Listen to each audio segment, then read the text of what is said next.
talk about a little bit of boxing. Isaac Cruz has rejected Golden Boy and Ryan Garcia's offer for a fight. He wanted some guarantee money in case Ryan pulled out, and it sounds like Golden Boy was not willing to comply. That's one of the biggest stories out right now. I just heard a rumor that the possibility for Ray Murataya on the undercard of Jose Ramirez in Fresno on February 5th. His possible opponent is Miguel Caveman Contreras of Bakersfield. He has one loss, very competitive prospect. That'll be a great fight. That'll be a great test for Ray Murataya. It's just a rumor. I saw it somewhere on Instagram. A lot of boxing news going on right now. We've got the Zone just released their schedule, so we got a fight date for Munguia. We got a fight date for Virgil Ortiz, Joshua Franco, all the Golden Boy roster. Sounds like they got their fight date. Sounds like Ryan might be fighting in May or in the summer. I was driving out here and you get to see tons of, hear tons of radio stations with talks about boxing. Talks about football or baseball, all kinds of sports, but nothing on boxing. I wonder why that is. I wonder why we can't get some boxing commentary throughout the day on a major platform. Just food for thought. What else did we want to talk about today? That Isaac Cruz story.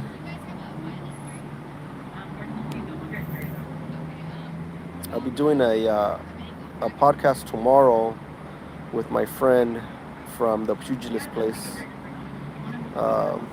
We haven't set the time yet, but sometime tomorrow we're gonna knock that out. I applied for a credential for the Josecito Lopez fight in Las Vegas at the Mandalay Bay for February 5th. We'll see how that goes. That's my first time applying for a credential. I've heard horror stories about what it takes to get credentialed for certain fights through certain promoters. We'll see how it goes.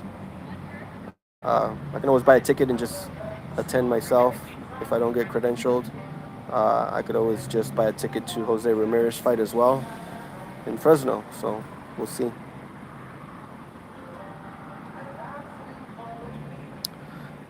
What's up, JC? There's a lot of back and forth about the Ryan Garcia Isaac Cruz thing. I saw Dave from the 408 comment on Twitter saying, "How's that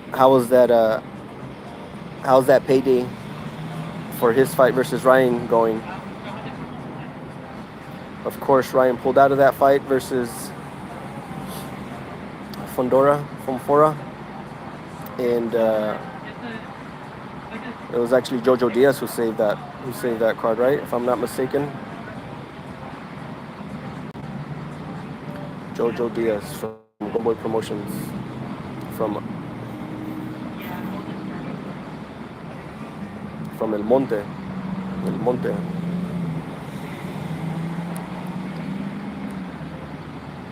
Bruce Goes. What's up, Bruce Goes? I was on your show earlier today.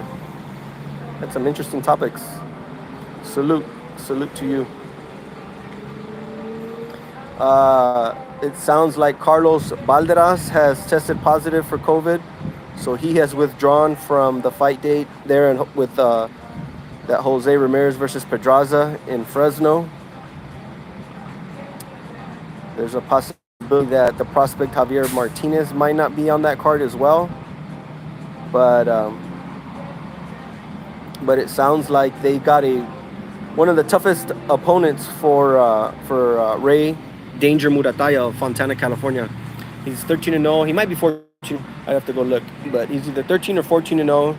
He fights at 135. He was fighting at 140 for a long time, but Robert got him down to 135. He is 22, 23 years old. He is he comes from a boxing family. His older brother, Gabriel, is about 6-0. He fights at super bantamweight 122, and I think this is going to be one of this is probably going to be Ray's toughest challenges. He has been dropped a couple 2-3 fights ago in Las Vegas. He got dropped early in the fight, but I believe it was an 8-rounder, so he made it up and won the fight by decision. Ray Murataya. Miguel Caveman got of Bakersfield. Contreras is his last name. He lost his last fight, and I don't know if he is signed to Top Rank, but they're putting him in there with Ray, so that's gonna be good. Carlos Valderas is off the card. There's rumors that Javier Martinez might not be on there. Antonio Mireles is in the gym, that heavyweight that Robert Garcia is training. I think he's 2-0 now. He had his pro debut out here at the Pachanga Sports Arena here in San Diego. I went to that card, filmed a little bit of it. You can see that pro debut on my channel if you're interested in seeing Antonio Mireles of Iowa. Yeah, I was looking forward to seeing Valderas too. I actually like him. I like him. I like his story. I like that he was very sincere with the public and said he got real comfortable in terms of training and when he wanted to do training and stuff like that, and training with Buddy Mike here in San Diego. So I can't say no to that. It's in my own city. I can't call myself a boxing fan if I'm not going to go see boxing in my own city. I go see it in LA, go see it in Ontario, drive all the way out to Vegas, even flew out to Vegas once. If I can't see it in my own city, then I'd be questioning my boxing card. Yeah, I like Carlos Valderas. He has an interesting story. He has an interesting perspective of how he feels he made it to the Olympics. A lot of other fighters from that same bracket or from that same group question why he went and they didn't. It's always interesting how amateur boxing politics plays out. But I've seen enough interviews of him on YouTube where he gives his perspective, and you know, his side of the story is interesting too. So I like that kid. Out of Santa Maria. It sounds like he's moved to Los Angeles and is training with Buddy McGregor. I'm not 100% sure. He hasn't posted much recently, but I'm glad he made some changes. He was part of that Richard Schaefer group that Richard Schaefer was promoting under Ringstar Sports. Obviously, Ringstar Sports fell through. So Top Rank picked up Carlos Valderas. They also picked up another guy Richard Schaefer was promoting named Lindolfo Delgado. So we'll